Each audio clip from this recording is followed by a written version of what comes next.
Bonjour tout le monde, j'espère que vous allez bien, j'espère que vous vous portez bien, j'espère que vous avez bien commencé cette journée du 21 mars 2023. Nous sommes à quelques jours du mois de Ramadan de 2023. Même s'il y aura beaucoup de problèmes sur le plan économique et social, avec une inflation terrifiante et la casse sociale sera malheureusement un peu lourde, mais nous en reparlerons plus tard, parce que nous allons nous consacrer de plusieurs émissions à ce Ramadan 2023. En attendant, l'annonce de l'investissement de Fiat en Algérie, avec dans le cadre de l'installation d'une usine du groupe Stellantis, qui regroupe la marque Fiat, l'italienne et plusieurs autres marques, comme la française Peugeot Citroën, on a Opel allemande et d'autres marques américaines, comme Chrysler, a suscité beaucoup de réactions en Europe et la presse européenne italienne notamment, n'a pas hésité à commenter les annonces qui ont été faites par le groupe Fiat ou le groupe Stellantis, et beaucoup s'interrogent, est-ce que Fiat va réussir là où plusieurs groupes mondiaux se sont cassés la gueule, comme Renault notamment ou la Volkswagen. Alors, Fiat a annoncé officiellement un investissement de 200 millions de dollars, ou là plus exactement un investissement de 200 millions d'euros. Officiellement, Fiat donc, va avoir une usine du côté de Tafraoui, et normalement, vers la fin de l'année 2023, il y aura les premiers véhicules Fiat qui seront assemblés dans cette usine à Tafraoui du côté d'Oran. Ce sera notamment la Fiat 500, la fameuse Fiat 500. Donc voilà. L'objectif, c'est que en 2006, il y aura 2026. Fiat a l'usine de Fiat, l'usine algérienne de Fiat pourra créer 2000 nouveaux emplois. Et l'objectif ultime est d'atteindre un taux de montage ou une capacité de production et d'assemblage et de montage de véhicules de 90 000 véhicules, avec un taux d'intégration de 30%, qui est le taux minimal exigé par le nouveau cahier de charge appliqué ou l'a mis en œuvre par les autorités algériennes. Cette annonce d'ouvrir une usine en Algérie a franchement été beaucoup commentée par la presse européenne, et beaucoup s'interrogent, est-ce que Fiat va vraiment réussir en Algérie et quels sont la teneur et les dessous de ce projet. Qu'est-ce qui va se passer exactement? Est-ce que de quelle taille sera cette usine?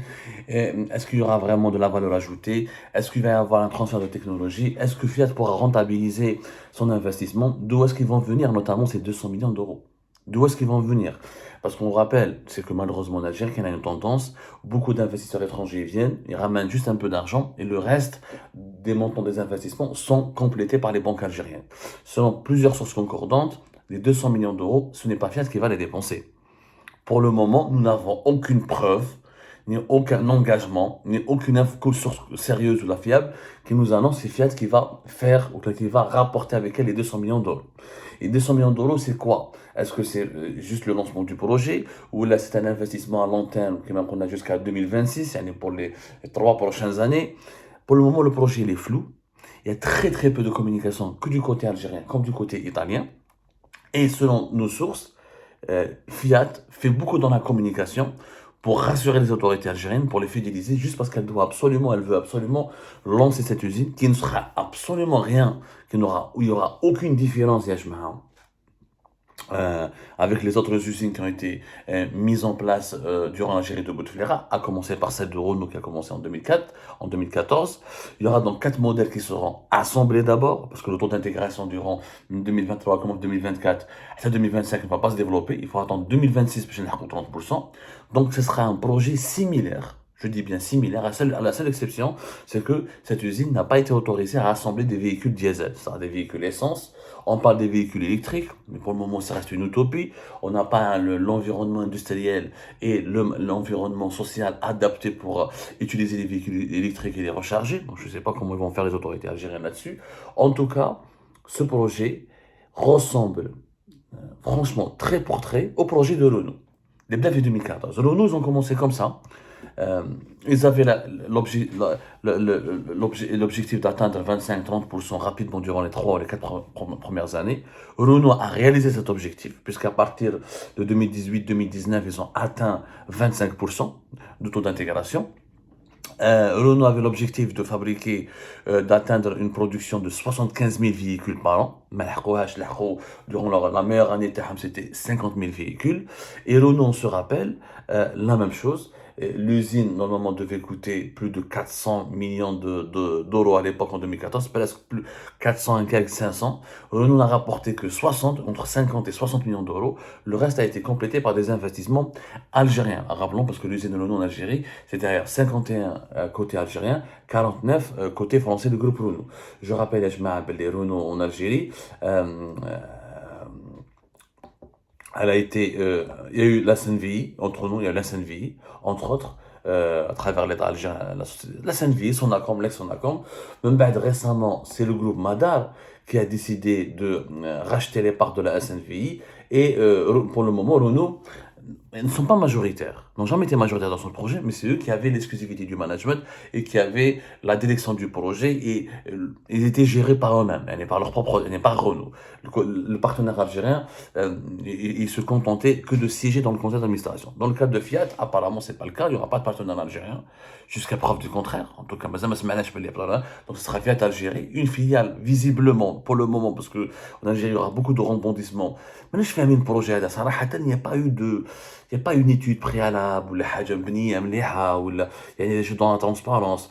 On a l'impression que ce sont des négociations qui se font du jour au jour. Alors, projet Renault au début, rappelons-nous, c'est pour ça que le parallèle entre Fiat et Renault est très intéressant, et beaucoup d'experts européens ont peur que Fiat se casse la gueule, se casse les dents comme Renault, parce que Renault, ça a commencé comme ça. C'était les autorités algériennes à l'époque de Bouteflika leur ont tendu les bras, leur ont ouvert toutes les portes, leur ont accordé toutes les facilités fiscales et parafiscales.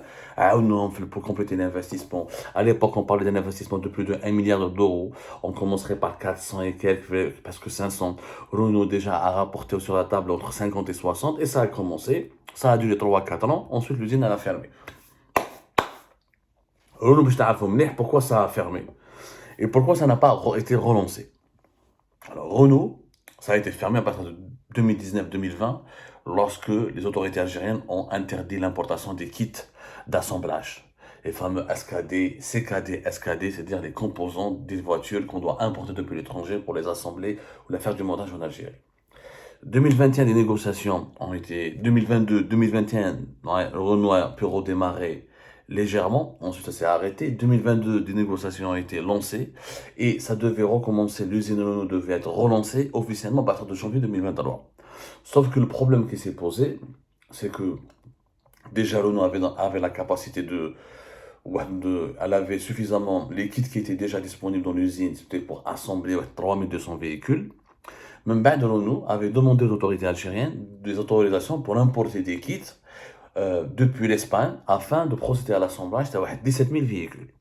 Sauf que comme l'Algérie n'a plus de relations diplomatiques avec l'Espagne, et comme l'Algérie est en brouille avec l'Espagne, et comme l'Algérie est en guerre contre l'Espagne, elle a apporté des sanctions économiques à l'Espagne, les autorités algériennes ont demandé à Renault d'aller importer leurs kits d'un autre pays. D'ailleurs, on ne traite pas avec les Espagnols à cause depuis la crise de juin 2022 qui est intervenue à la suite de l'alignement du gouvernement espagnol de Pedro Sanchez sur la position marocaine dans le conflit du Sahara occidental à la fin du mois de mars 2022. Mai-juin, les relations se sont tendues. Et à partir d'avril, mai, juin, en juin, officiellement, juin 2022, rappelez-vous, l'Algérie a suspendu son traité d'amitié avec l'Espagne et des sanctions économiques ont été décidées par les autorités algériennes, ce qui a causé des pertes économiques aux entreprises espagnoles estimées à quelques centaines de millions d'euros, mais ce qui a malheureusement éloigné les deux pays et la coopération entre l'Algérie et l'Espagne, au-delà des relations, des échanges économiques, elle est réduite au strict minimum. Du coup, elle a été empêchée d'importer des kits d'assemblage depuis l'Espagne. Il fallait qu'elle les ramène depuis le Brésil. Sauf que pour ramener des kits des kits d'assemblage de voitures, ou les kits SKD, CKD depuis le Brésil, ça aurait coûté très cher. C'est très loin, c'est géographiquement éloigné, et ça ne correspondait pas aux besoins de l'usine de Renault. Du coup, l'usine de Renault, n'a pas redémarré. Mois de février 2023, ils ont décidé de faire un coup d'arrêt en attendant de renégocier notre accord avec les autorités algériennes. Donc Renault qui est présent en Algérie depuis 2014 et qui a plus ou moins atteint ses premiers objectifs industriels, entre 25 à 25% de taux d'intégration, et qui a atteint un certain niveau de production de 75 000 véhicules. Ils ont échoué, alors qu'ils avaient exactement les mêmes aides, les mêmes facilités, le même soutien, et toutes les portes leur ont été ouvertes de 2014 à 2018-2019. Est-ce que Fiat, et c'est ce que craignent les experts en tout cas, la presse européenne spécialisée, est-ce que Fiat ne risque pas la même chose en Algérie? Parce que l'Algérie n'a pas tiré les leçons de l'expérience Renault. Bon, Renault, le groupe. Les autres, Hyundai, Volkswagen, c'est les oligarques algériens. Tahkout ou les Jeb Hyundai, Almi ou les Jeb Slovaque, ou les Jeb Volkswagen, Kia, Al-Arabawi ou les Jeb Kia. Mais Renault, ce sont eux qui ont investi, qui se sont installés en Algérie. Bien sûr, on leur a reproché leur manque d'investissement, ils n'ont pas rapporté beaucoup d'argent et ils étaient très méfiants. Mais pourquoi? Parce qu'il n'y a pas l'environnement industriel, il n'y a pas assez de sous-traitants en Algérie, il n'y a pas une industrie algérienne. L'environnement industriel algérien était encore sous-développé. Donc, en réalité, l'Algérie n'était pas prête pour le montage. Et malgré ça, Renault a fait confiance au marché algérien. Pourquoi? Parce qu'elle était le leader du marché algérien au niveau de l'importation des véhicules. Et les voitures Renault, c'était les premières voitures vendues en Algérie. Et Renault a accepté, été contraint d'accepter le deal, d'investir en Algérie parce qu'il ne voulait pas perdre le marché algérien, qui était l'un de ses marchés les plus stratégiques dans le monde, notamment en Afrique. Fiat, en fait, se comporte exactement comme Renault. Et elle sait que c'est un marché qui est verrouillé. Il y a un besoin, on estime, entre 300 000 à 400 000 véhicules neufs. Les Français, les groupes français ne sont plus en odeur de sainteté. Les autorités algériennes, comme ils ont des relations instables avec la France, ils ne veulent plus réaliser ou la donner des avantages aux groupes français ou la faciliter les investissements des groupes français. Le projet, d'ailleurs, regardez le groupe Stellantis, qui compte pas uniquement Fiat, mais Peugeot et Citroën. Peugeot et Citroën, on les a pas du tout évoqués dans ce projet industriel, alors que Peugeot cherche à investir en Algérie depuis 2018, quand même, 2018. On a préféré une marque italienne, ça c'est une marque neutre, pas une marque française. Et comme les relations politiques avec l'État et l'Algérie sont beaucoup plus apaisées qu'avec la France, le groupe Stellantis a préféré donc uniquement privilégier Fiat. Donc, le scénario d'un deuxième départ comme celle de Renault n'est pas à écarter, malheureusement. Pour que cela réussisse, pour que ce projet réussisse, il faut d'abord se donner du temps. Il faut que le pays soit stable. Il faut que d'ici 2024, il n'y a pas de crise politique. Parce que Traft Boun, je mets en 2024 et j'y à sa place. Et que là, je ne reconnais pas le projet Fiat. Il va traiter avec un autre constructeur au Fiat. Alors, on fait que les où les emplois qui devaient être créés ne seront jamais créés. 3, il faut travailler sur l'environnement industriel. Un constructeur, quand il vient, il ne peut pas développer ton industrie. Il t'aide à développer ton industrie. Mais ce n'est pas un Fiat, parce que ce qu'on a demandé à Renault, ça a été d'ailleurs une erreur. Ni Fiat, ni Renault, ni Volkswagen, ils ne pourront pas venir pour développer l'industrie de ton pays. Eux, ils viennent pour gagner de l'argent. C'est un investisseur. Il va essayer de convaincre certains de ses sous-traitants, certains de ses fournisseurs de travailler et s'installer avec l'Algérie. Mais l'essentiel du développement industriel se fait par le pays lui-même. C'est-à-dire qu'il faut qu'il y ait des PME, des PMI algériennes, des universités, une main-d'œuvre qualifiée et une stabilité juridique et économique et politique pour que des entreprises algériennes ou internationales viennent investir dans la sous-traitance. C'est-à-dire la fabrication et la production des pièces pour l'industrie automobile. C'est comme ça que le Maroc a réussi. Et c'est comme ça que le Maroc a atteint des exportations de presque 6 milliards, voire je pense qu'ils ont dépassé ou atteint presque les 6 milliards d'euros de voitures. Et c'est pour ça que les usines Renault et Peugeot, PSA en Maroc ont réussi. Parce qu'il y a la stabilité politique, il y a l'environnement industriel qui commençait à mûrir, il y a aussi, ils se sont donné du temps. C'est une stratégie, ils sont passés par plusieurs étapes. Le problème, c'est que les trois ne sont pas encore réunis. Est-ce qu'on va les réunir maintenant parce que la réussite de Fiat en Algérie pourrait être l'élément déclencheur pour réussir d'autres investissements. Je ne fais un mot. Ce qui m'est inquiétant, c'est que nous avons fait avec Renault, avec Fiat, la même erreur qu'avec Renault. Rappelons que Renault, avant pour s'installer en Algérie, il avait exigé une exclusivité de 5 ans.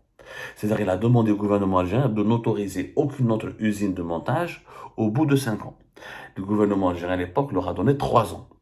De 2014 à 2017, il n'y a eu pratiquement aucune usine. Celle de Hyundai Tahkout, il a commencé à la préparer en 2016, mais ne s'était lancé réellement qu'à partir de 2017 pour respecter le deal qui a été conclu avec Renault Algérie. Est-ce qu'il y a eu un deal avec Fiat? Mais la benache. Personne ne veut nous répondre. Est-ce que Fiat a exigé comme Renault, genre, on vient, on fait l'usine à Oran, à Tafraoui, mais vous n'autorisez aucun autre constructeur au bout de 3 4 ans, parce qu'il veut s'emparer du marché, il veut gagner beaucoup d'argent pour rentabiliser son investissement. Je ne sais pas.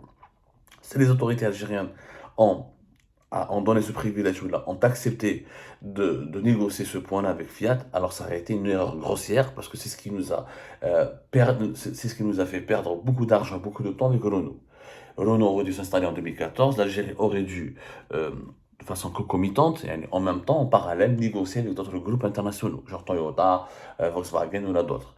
On ne peut pas offrir le monopole, on ne peut pas offrir le marché algérien, qui est quand même, qui était, maintenant il ne l'est plus, mais qui était quand même le deuxième marché automobile après l'Afrique du Sud en Afrique, entre 2014 jusqu'à 2018, entre 2013, 2012 jusqu'à 2018, 2017. On ne peut pas l'offrir comme ça sur un plateau en argent. Ça a été une erreur. Si Fiat aura le monopole jusqu'à 2026, ça va être une erreur catastrophique. Parce que quand un constructeur, quand un investisseur, c'est une règle économique. Tout opérateur économique qui a un marché que pour lui-même, il n'aura pas de concurrence, donc il ne sera pas motivé pour réussir son projet rapidement, pour le rentabiliser rapidement et pour offrir des services et des produits de qualité. C'est la concurrence qui crée la croissance économique.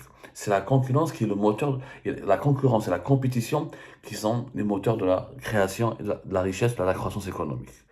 Espérons que le régime algérien, que le gouvernement algérien actuel ne leur a pas donné ce privilège d'avoir le monopole sur le marché algérien pendant 2 3 ans. Je l'espère. Nous allons en tout cas vérifier tout cela, nous poursuivons notre enquête et nous reviendrons vers vous avec de nouvelles révélations, de nouvelles informations recoupées, confirmées, Inch'Allah, dans les jours à venir, peut-être même dans les heures à venir, dès que nous aurons obtenu des réponses précises à nos questions. C'est comme ça, Harab tout à l'heure pour d'autres éclairages et d'autres émissions.